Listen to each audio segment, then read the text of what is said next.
लगातार कमजोर हो रही है मायावती, और फिर भी मायावती जरूरी क्यों है इंडिया अलायंस के लिए? कांग्रेस के नेता पहुंच जाते हैं हर्षवर्धन जी, गेट खुलता नहीं है, और जो मायावती को जानते हैं उनसे बिना किसी अपॉइंटमेंट के या बिना पहले सूचना दिए मिले, ऐसा मुनासिब है नहीं। तो क्या सिर्फ फोटो ऑप के लिए आप गए थे, बताने के लिए गए थे कि हम गए हैं बहन जी के पास? नहीं, मुझे तो बड़ा बचकाना लगा। वो मायावती जी को जो जानता है, अपॉइंटमेंट के बाद कितनी देर में मुलाकात होगी ये समझ पाना थोड़ा कठिन है, क्योंकि उनके यहाँ तो लोग जाते हैं तो बाहर वाले कमरे में बैठे रहते हैं, तो 3 कमरे के बाद जाके कब मिल पाएंगे, या वो स्वयं 3 कमरा पार करके कब आएंगी, यही कठिन होता है। फिर भी वो किया गया तो मैं उसे सिर्फ और सिर्फ मैसेजिंग मानता हूँ। उनको पता था कि गेट नहीं खुलेगा, उनको पता था कि मायावती जी नहीं मिलेंगी, वो संदेश देना चाहते थे।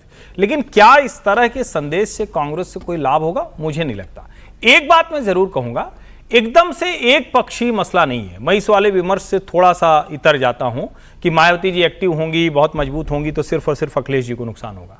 मायावती अगर फिर से थोड़ा ताकत में आती हैं तो कई जगहों पर विकल्प के तौर पर लोग मायावती जी को भी देख सकते हैं। ऐसा थोड़ी ना है, जब राजनीति होती है, 2007 में इसी उत्तर प्रदेश ने मायावती को पूर्ण बहुमत से सरकार बना दी थी। तो यह कहना कि सिर्फ और सिर्फ अखिलेश यादव को नुकसान होगा, मैं थोड़ा इससे सहमत नहीं होता। हां, शुरुआती अगर कहेंगे तो आप मुसलमान वाला कहेंगे तो वो अगर ताकतवर होंगी तो निश्चित तौर पर अखिलेश यादव को नुकसान होगा। लेकिन अगर दूसरी जगहों पर चोट मायावती जी ने की और वो बड़ी होती हैं तो कई सीटों पर भारतीय जनता पार्टी के लिए भी चिंता की बात होगी। क्योंकि एक बात समझिए, सीट के ग्राफ के तौर पर बीजेपी अप नहीं गई है, स्लाइड ही हुई है, नीचे लुढ़की है। और ऐसे में मायावती का यहां से अपने आप को रिवाइवल देना, विजय जी, ये कितना चुनौतीपूर्ण है मायावती की पार्टी के लिहाज से? आज आपने बैठक तो कर ली, अक्सर हम यही देखते हैं कि मायावती को या तो बयान जारी करती हैं या तो प्रेस के सामने अपना बयान देती हैं या कार्यकर्ताओं से थोड़ा बहुत बात करती हैं। अब जब उन्होंने बात करनी शुरू कर दी है, क्या यहाँ से रिवाइवल संभव है मायावती की पार्टी का?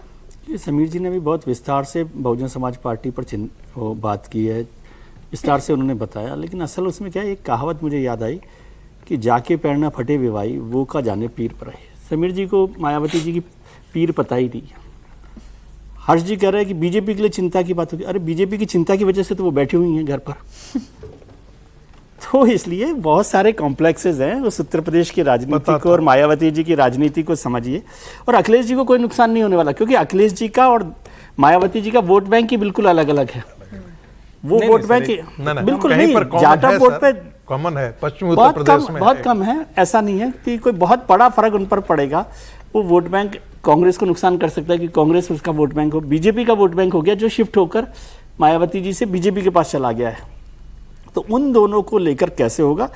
लेकिन अभी की जो स्थितियां हैं वहां पर थोड़ा सा ये पावर डिस्ट्रिब्यूशन चल रहा है। तो मुझे नहीं लग रहा कि मायावती जी को बहुत एक्टिव होकर इस उत्तर प्रदेश के चुनाव को लड़ेंगी। ये चुनाव समाजवादी पार्टी और भारतीय जनता पार्टी का चुनाव है। जैसे मैं बंगाल के चुनाव को कहता था कि वहां भी कांग्रेस और लेफ्ट नहीं है, यहाँ भी इसकी संभावना बहुत कम मुझे लगती है। मायावती जी को आपको याद है कितने समय पहले आपने उनको बाहर किसी रैली में देखा है? नहीं देखा। तो जो नेता मैदान पर नहीं आएगा वो मैदान में लड़ेगा कैसे? ठीक है सर, अगली खबर की बात कर लेते हैं। मोदी सरकार ने लुटियन दिल्ली के प्रतीक पर एक और चोट की है। सरकार ने जिमखाना क्लब परिसर 5 जून तक खाली करने का आदेश दिया है।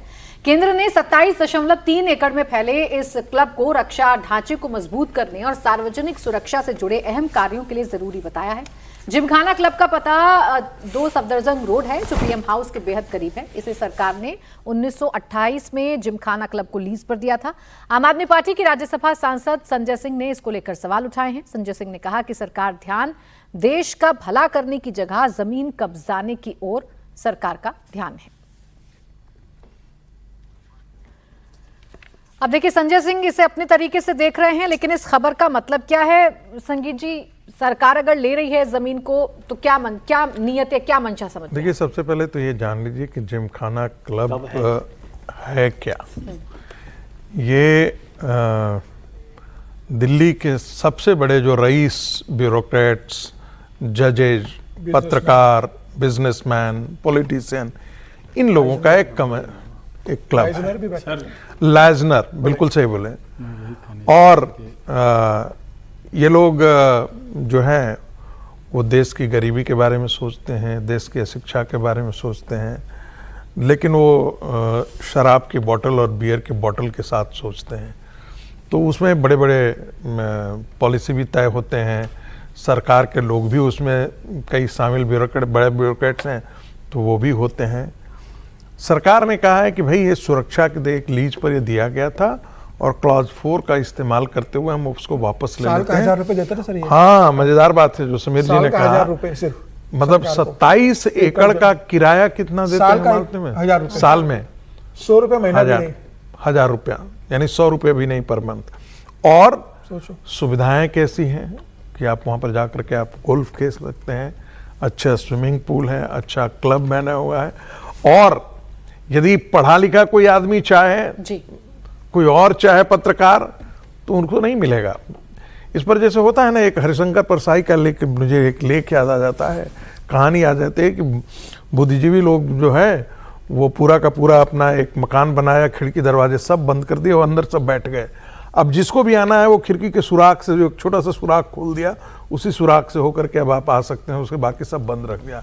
तो राहुल गांधी को भी उस सुराख से आया है, तो 2006 में मिला। तो जब राहुल गांधी को 2006 में मिला जी। तो आप सोच सकते हैं हम जैसे लोगों के कभी जी, नसीब में हो ही नहीं 30 सकता है सेकंड वो। दीजिएगा इस पे। सर, छोटा सा ब्रेक मुझे लेना है। बस ब्रेक बस सिर्फ 30 सेकंड में 1913 3 जुलाई 1913 को ये बना था। 1928-30 में इसको 27 एकड़ जमीन मिली।